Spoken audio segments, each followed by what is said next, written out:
Good morning class. तो आज हम एक नया यूनिट शुरू करेंगे जो है एमएस पावर पॉइंट पे, यानी कि माइक्रोसॉफ्ट पावर पॉइंट पे। माइक्रोसॉफ्ट पावर पॉइंट को हम प्रेजेंटेशन सॉफ्टवेयर भी कहते हैं।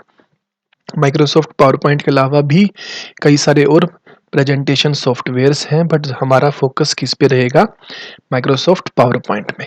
तो जैसे नाम से पता चल रहा है, ये माइक्रोसॉफ्ट द्वारा डेवलप किया गया है और किसके लिए यूज़ किया जाता है? ताकि हम इसकी मदद से स्लाइड शो क्रिएट कर पाएँ, बना पाएँ और विजुअल एड बना पाएँ, ताकि हम प्रेजेंटेशंस दे पाएँ। तो बेसिकली ये सॉफ्टवेयर प्रेजेंटेशंस बनाने में हमारी हेल्प करता है।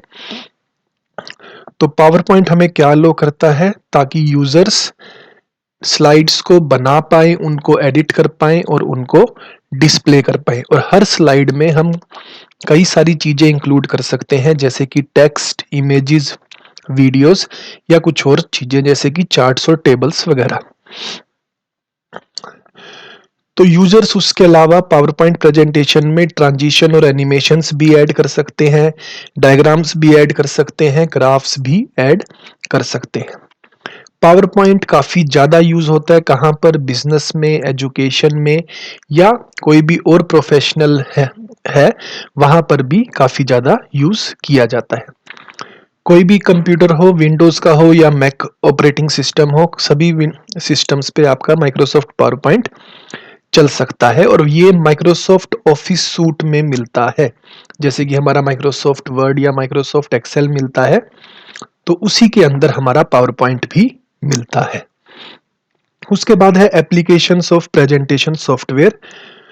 तो प्रेजेंटेशन सॉफ्टवेयर या एमएस पावर पॉइंट की कई सारी एप्लीकेशंस हो सकती हैं। कुछ एप्लीकेशंस हम डिस्कस करेंगे, जैसे कि बिजनेस प्रेजेंटेशंस। मतलब बिजनेस में जो प्रेजेंटेशंस यूज होती हैं वो बिजनेस प्रेजेंटेशंस कौन बना सकते हैं? कोई एम्प्लॉय बना सकता है, कोई मैनेजर बना सकता है, कोई सेल्स का पर्सन बना सकता है। और वो किस बारे में होगी? उस बिजनेस से रिलेटेड होगी। जो भी वो इंफॉर्मेशन उस प्रोडक्ट के बारे में या उस बिजनेस के बारे में देना चाहता है, वो चीजें वहां पर हमारा पावर पॉइंट यूज किया जा सकता है। दूसरा है एजुकेशन। आज के टाइम में ऑनलाइन एजुकेशन काफ़ी ज़्यादा फेमस हो गई है, या अगर स्मार्ट क्लासरूम्स काफ़ी ज़्यादा फेमस हो गए हैं, तो वहाँ पर हम पावर पॉइंट का यूज़ कर सकते हैं। टीचर्स और प्रोफेसर्स उसको यूज़ करते हैं ताकि जो स्टूडेंट्स हैं वो उनके चीज़ों को देख पाए, जो वो टीचर या प्रोफेसर बता रहे हैं उसको विजुअली भी देख पाए। उसके लिए भी पावर पॉइंट का यूज़ किया जाता है। फिर है ट्रेनिंग एंड डेवलपमेंट। कोई भी ट्रेनिंग हो, किसी पर्सनल डेवलपमेंट के लिए भी पावर पॉइंट का यूज किया जाता है। जनरली ट्रेनर्स होते हैं या ह्यूमन रिसोर्सेज प्रोफेशनल्स होते हैं, जिनको हम एचआर प्रोफेशनल्स कहते हैं, वो प्रेजेंटेशंस बनाते हैं अपने एम्प्लॉयज के लिए ताकि उनकी ट्रेनिंग हो पाए, उनकी डेवलपमेंट प्रोग्राम किया जा सके। फिर है आपका मार्केटिंग। अगर किसी पर्सन्स को मार्केटिंग करनी हो तो उसके लिए भी वो अच्छी अच्छी प्रेजेंटेशंस बनाता है ताकि उसकी मदद से वो एडवर्टाइज कर पाए, अपने ब्रांड को प्रमोट कर पाए। फिर है कॉन्फ्रेंसेस और इवेंट्स। जनरली जो कॉन्फ्रेंसेस और इवेंट्स के ऑर्गेनाइजर्स होते हैं वो भी पावर पॉइंट का यूज करते हैं ताकि वो लोगों को अट्रैक्ट कर पाए। उसके अलावा उस टॉपिक से रिलेटेड प्रेजेंटेशंस बना पाए, उसके लिए भी पावर पॉइंट का यूज होता है। फिर है गवर्नमेंट में भी यूज होता है। ऑनलाइन कंटेंट अगर हमने बनाना है तो वहां पर भी प्रेजेंटेशन सॉफ्टवेयर का यूज होता है। उसके बाद नेक्स्ट है कुछ ऐसी टर्म्स जो प्रेजेंटेशन सॉफ्टवेयर से रिलेटेड है। पहली चीज तो हमने काफी बार डिस्कस भी कर ली है कि स्लाइड। तो स्लाइड बेसिकली एक सिंगल पेज होता है प्रेजेंटेशन का, एक बार स्क्रीन पर जो दिखाई देता है उसको हम स्लाइड कहते हैं। और एक स्लाइड में हम कई सारी चीजों का कॉम्बिनेशन दिखा सकते हैं, जैसे कि टेक्स्ट हो सकता है, इमेजेस हो सकते हैं, वीडियो हो सकता है, कोई ऑडियो भी हो सकता है, उसके अलावा चार्ट्स हो सकते हैं। ठीक है, तो स्लाइड्स अब बेसिकली किसके लिए यूज किए जाते हैं? ताकि हम इंफॉर्मेशन को प्रेजेंट कर पाए ऑर्गेनाइज्ड और स्ट्रक्चर्ड वे में। ठीक है, तो किस स्लाइड में क्या होगा? कोई स्पेसिफिक टॉपिक होगा, उस पर हम फोकस करेंगे और उसके बारे में इंफॉर्मेशन वहां पर लिखी होगी। तो स्लाइड्स को टिपिकली हम स्क्रीन पर 1 बाय 1 डिस्प्ले करते हैं। एक बारी में एक स्लाइड होती है, उसके बारे में बताया जाता है, फिर हम नेक्स्ट स्लाइड पर मूव करते हैं। दूसरी टर्म है hand out. Hand out basically किसको रेफर करते हैं? प्रिंटेड और डिजिटल डॉक्यूमेंट को, ऐसा डॉक्यूमेंट जिसको हमने प्रिंट कर रखा है और उस पे एक या एक से ज्यादा स्लाइड्स हो सकती हैं। ठीक है, तो एक हैंड आउट जब हम हैंड आउट देंगे तो उस हैंड आउट पर एक पेज पर एक या उससे ज्यादा भी स्लाइड्स हो सकती हैं। तो ये बेसिकली एक रेफरेंस डॉक्यूमेंट की तरह काम करता है जो ऑडियंस को दिया जाता है और ऑडियंस उसको पहले देख सकती है प्रेजेंटेशन के दौरान या उसके प्रेजेंटेशन के दौरान भी देख सकती है। उसके अलावा हैंडआउट्स को हम कुछ कस्टमाइज भी कर सकते हैं और प्रेजेंटेशन से थोड़ा डिफरेंट भी हो सकता है।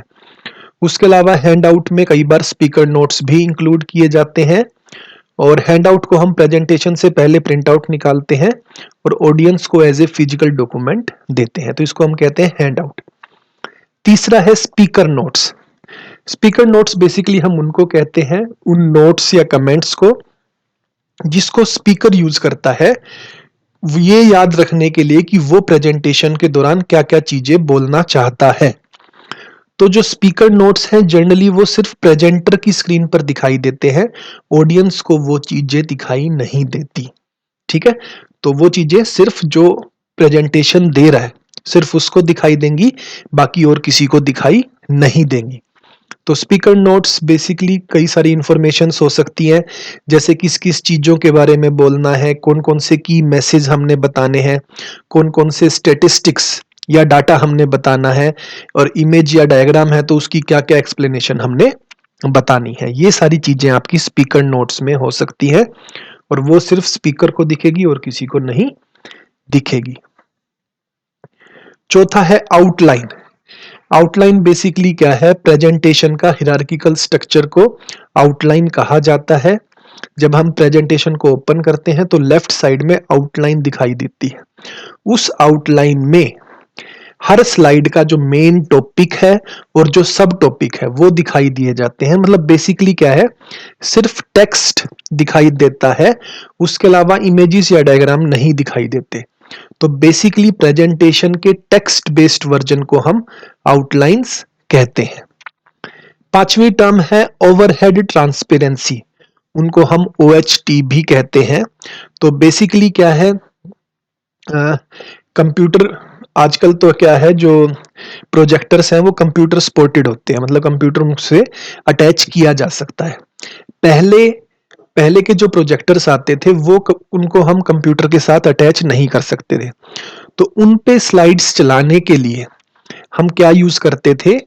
ट्रांसपेरेंट शीट्स यूज करते थे, और उन ट्रांसपेरेंट शीट पर जो भी हम दिखाना चाहते थे वो चीज पहले प्रिंट करते थे और वो प्रोजेक्टर के ऊपर रखी जाती थी, और जो चीज प्रोजेक्टर पर रखी जाती थी वो हमारी स्क्रीन पर आ जाती थी। ठीक है, तो उसको हम कहते हैं ओवरहेड ट्रांसपेरेंसी। तो ये सारी चीजें ऐसी टर्म्स हैं जो हमारी प्रेजेंटेशन सॉफ्टवेयर के साथ रिलेटेड है, और इन चीजों को हम आगे भी ब्रीफली कहीं ना कहीं यूज करेंगे। फिर है कैरेक्टरिस्टिक्स ऑफ प्रेजेंटेशन सॉफ्टवेयर। क्या क्या मेन कैरेक्टरिस्टिक्स हैं किसी भी प्रेजेंटेशन सॉफ्टवेयर के? तो पहला है वो हमें मदद करता है कि हम स्लाइड बना पाए और स्लाइड को एडिट कर पाए। तो बेसिकली एक ऐसा टूल है जिसकी मदद से हम स्लाइड्स बना पाते हैं और उसमें एडिट कर पा सकते हैं। दूसरा है टेम्पलेट और थीम्स।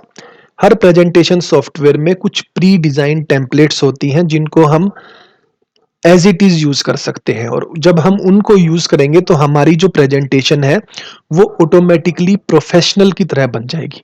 मतलब ऐसा लगेगा कि हमने प्रेजेंटेशन बनाने में काफी ज्यादा मेहनत करी है। तीसरा है स्लाइड ट्रांजिशन और एनिमेशन। इसमें बेसिकली क्या है, विजुअल इफेक्ट्स है। जब हम एक स्लाइड से दूसरी स्लाइड पर जाते हैं या स्लाइड में एक ही स्लाइड में अलग अलग एलिमेंट्स जब हमें दिखाई देते हैं तो वहां पर हम इन चीजों को लगा सकते हैं।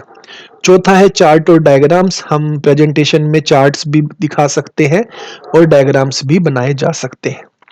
फिर है मीडिया इंटीग्रेशन, मतलब अलग अलग टाइप की मीडिया जैसे कि इमेजेस हो गया, वीडियोस हो गया, ऑडियो फाइल्स हो गया, सभी चीजें प्रेजेंटेशन सॉफ्टवेयर हमारा सपोर्ट करता है।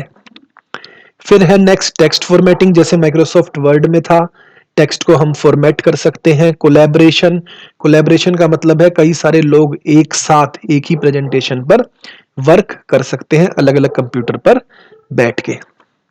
नेक्स्ट पॉइंट है एक्सपोर्टिंग एंड शेयरिंग। एक बार प्रेजेंटेशन जब हमने बना ली, उसको हम कई फॉर्मेट्स में एक्सपोर्ट कर सकते हैं। एक्सपोर्ट करना होता है एक जगह से दूसरी जगह भेजना।